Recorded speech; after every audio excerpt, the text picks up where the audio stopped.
Kenya में मौजूद Maasai Mara वो जगह है जहां शेरों की बहुत बड़ी आबादी रहती है। वैसे तो यहाँ शेरों के कई प्राइड्स रहते हैं, लेकिन अगर इन सब में कोई सबसे ज्यादा फेमस है तो वो है मार्श प्राइड। मार्श प्राइड का इतिहास बहुत सुनहरा रहा है और इस प्राइड ने अतीत में बहुत सारे उतार चढ़ाव देखे हैं और अभी भी ये प्राइड बहुत बड़ी मुश्किलों से गुजर रहा है। अब ऐसे में प्राइड का भविष्य निर्भर करेगा प्राइड की सबसे ऊंचे दर्जे की शेरनी पे, और इस वक्त वो शेरनी है चार्म। अब देखना यह है कि क्या चार्म अपने परिवार को इतने मुश्किल समय से बाहर निकाल पाएगी जब प्राइड के सारे बड़े मेल्स ने प्राइड का साथ छोड़ दिया है।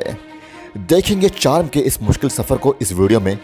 यह एक बीबीसी की डॉक्यूमेंट्री डायनेस्टी की एक एपिसोड है जिसे मैं आज आप लोगों के सामने एक्सप्लेन कर रहा हूं और इसकी डिटेल समरी आप लोग को बता रहा हूं। बने रहिएगा वीडियो के अंत तक और मुझे इंस्टाग्राम में फॉलो जरूर कीजिएगा। साथ ही चैनल को सब्सक्राइब करके बेल आइकन प्रेस करना मत भूलिएगा, क्योंकि आप देख रहे हैं facts from the amazing kingdom of animals. Marsh pride Maasai Mara में पिछले कई सालों से रहता आ रहा है और कई फेमस लायन ने भी यहाँ राज किया है, लेकिन इस वक्त प्राइड से सारे बड़े मेल लायंस जा चुके हैं। इसीलिए अब प्राइड की सारी जिम्मेदारी बस चार्म और उसकी कजन सिस्टर सियाना के कंधों पर आ गई है। चार्म इतनी माहिर शिकारी है कि वो अकेले ही 250 किलोग्राम वजनीय विल्डरबीस्ट का शिकार कर लेती है। एक विल्डरबीस्ट एक बार में पूरे प्राइड का पेट भर सकता है। ऐसे ही दिन बीत रहे थे और एक दिन जब सियाना अपने प्राइड से थोड़ी दूर गई हुई थी, तब किसी वजह से उसे बहुत गहरी चोट आ गई थी। ये जख्म इतने गहरे थे कि इसकी वजह से सियाना हिल भी नहीं पा रही थी। दिन से रात हो गई थी, लेकिन सियाना अभी तक अपने घर वापस नहीं आई थी। ऐसे हालात में अब चार्म की जिम्मेदारियां दुगनी हो जाएंगी। चार्म की बहन वहां मौजूद नहीं थी और रात के वक्त चार्म को अकेले ही शिकार पे जाना पड़ेगा। लेकिन जब चार्म शिकार करने की कोशिश कर रही थी, तब उसका पीछा कोई और भी कर रहा था। ये चोर हाइनास थे जो चार्म का किया गया शिकार उसे छीनने के फिराक में वहां आए हुए थे। अकेली चार्म एक पूरे हाइना के ग्रुप से नहीं लड़ सकती थी और ऐसा लग रहा था कि अब चार्म का शिकार ये चोर हाइनास चुरा ही लेंगे। लेकिन तभी चार्म की 3 साल की बेटी वहां आ गई और चार्म और उसकी बेटी याया ने सारे हाइनास को मुंह तोड़ जवाब दिया। एक एक करके सारा परिवार वहां पहुंच गया और अब चार्म का किया गया शिकार पूरी तरह से सुरक्षित था। याया अभी तक मैच्योर तो नहीं हुई थी, लेकिन अपने बहनों में सबसे बड़ी होने के कारण आगे चलकर वही अपने माँ की गद्दी संभालेगी।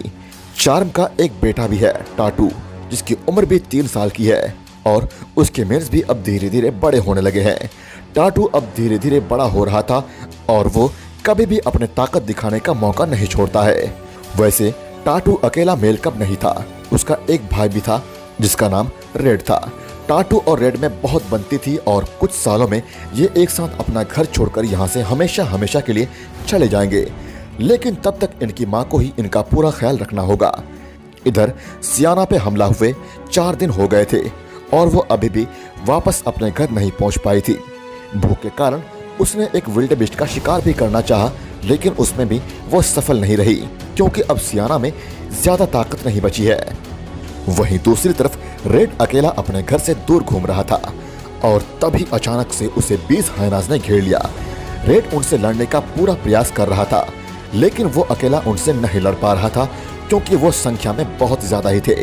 लेकिन तभी टाटू ने अपने भाई की आवाज सुन ली और वो तुरंत भागता हुआ रेड के पास आ गया और 2 भाइयों ने मिलकर आसानी से सारे हाइनास को खदेड़ दिया और आखिरकार टाटू ने अपने भाई की जान बचा ही ली।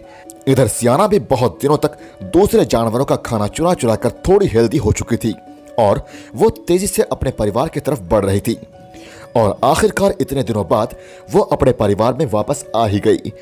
2 बहनों ने इतने दिनों बाद एक दूसरे को देखा था और आखिरकार अब चार्म की बहन जीवन के इस लड़ाई में उसका साथ देने वापस आ चुकी थी। याया भी सियाना को देखकर बहुत खुश थी। याया कुछ ही दिनों में अपनी माँ और मौसी का साथ देने लगेगी, क्योंकि ये जोरों शोरों से शिकार करना सीख रही है और अब ये एक शक्तिशाली शेरनी बनते जा रही थी।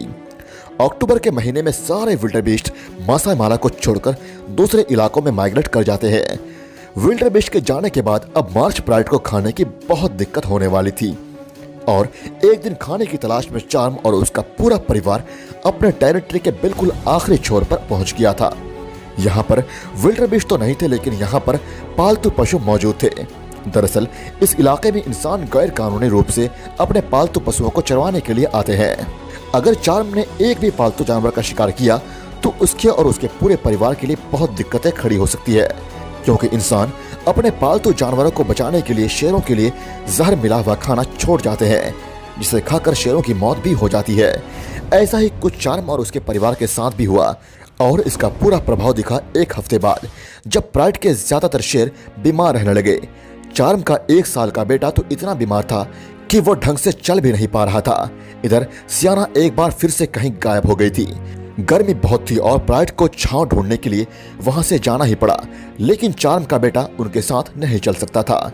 चार्म मुड़कर अपने बेटे को बुलाती है, लेकिन वो अपनी जगह से कहीं भी जा नहीं पा रहा था। चार्म को अपने परिवार के लिए अपने बेटे को अकेला छोड़कर जाना ही पड़ा। लेकिन कुछ समय बाद चार्म फिर से अपने बेटे के पास आई। वो जिंदा था, लेकिन इस वक्त भी वो कमजोर ही था। चार्म उसे अपने साथ लेने आई थी, लेकिन वो उसके साथ नहीं जा सकता था। चार्म कई बार पीछे मुड़कर अपने बच्चे को देखती है और फिर अपने दूसरे बच्चों के लिए चार्म को वहां से जाना ही पड़ा। अब शायद वो अपने बेटे और सियाना को दोबारा कभी नहीं देख पाएगी।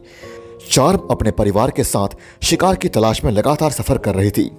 सियाना के बिना शिकार करने में उसे काफी दिक्कतों का सामना तो करना पड़ रहा था, लेकिन फिर भी अपनी बेटी याना की मदद से वो शिकार कर ही लेती थी। आगे ऐसे ही दिन बीतते गए और चार्म अपने परिवार का अच्छे से ख्याल रख रही थी।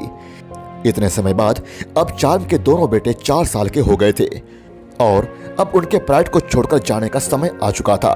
दोनों ने आखिरी बार अपने प्राइड को देखा और फिर वो निकल पड़े अपने नए सफर पर। दोनों आगे जाकर दूसरे शेरों को हराएंगे और अपने परिवार का वंश आगे बढ़ाएंगे। लेकिन उनके जाने के कुछ दिनों के बाद ही 2 नए शेर मार्श प्राइड की टेरिटरी में आ गए और फिर उन्होंने कुछ ऐसा कर दिया जिससे चार्म को एक बहुत बड़ा झटका लगा। दोनों शेरों ने चार्म और याया को छोड़कर परिवार के सारे लोगों को वहां से भगाना शुरू किया। चार्म ने बहुत कोशिश की, लेकिन वो उन 2 शेरों को रोकने में नाकाम रही। पता नहीं अब उसके बाकी बच्चे अकेले इस खतरनाक जगह में सरवाइव कर पाएंगे या नहीं। इधर विल्डबिस्ट का झुंड एक बार फिर से मसाई मारा में आने लगा था और ये शेरों और बाकी शेरनियों के लिए एक बहुत अच्छी खबर थी। चार्म मार्श प्राइड को एक बार फिर से खड़ा करना चाहती थी, जिसके लिए वो अब ज्यादातर वक्त उन 2 शेरों में से एक शेर के साथ ही रहा करती थी। कुछ ही समय बाद चार्म फिर से बच्चों को जन्म देगी और लगभग 4 महीनों बाद चार्म ने 2 बच्चों को जन्म दिया। बच्चों के जन्म से कुछ हफ्ते बाद तक शेरनियां प्राइड से अलग हो जाती है और ऐसा ही चार्म ने भी किया था।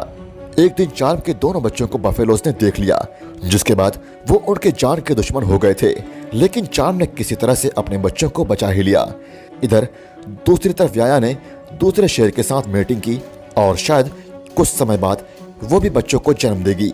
कुछ दिनों के बाद चार्म ने अपने बच्चों को पहली बार प्राइड से मिलवाया और उन दोनों के पिता उन्हें देखकर बहुत खुश थे। याया भी अपने माँ से बहुत दिनों बाद मिली थी और उसकी खुशी साफ साफ देखी जा सकती थी। आखिरकार चार्म और उसकी बेटी याया इतने मुश्किल समय से बाहर निकल चुकी थी और शायद यहाँ से उनका भविष्य सुनहरा हो। चार्म अपने वंश को आगे बढ़ाने में कामयाब हुई। तो गाइस, ये थी एक खूबसूरत कहानी। आपको अच्छी लगी तो लाइक जरूर कीजिएगा और कमेंट में मुझे यह बताइए कि अगली वीडियो आप किस टॉपिक पर देखना चाहते हैं और मुझे इंस्टाग्राम में भी आप मैसेज कर सकते हैं। Thank you so much guys.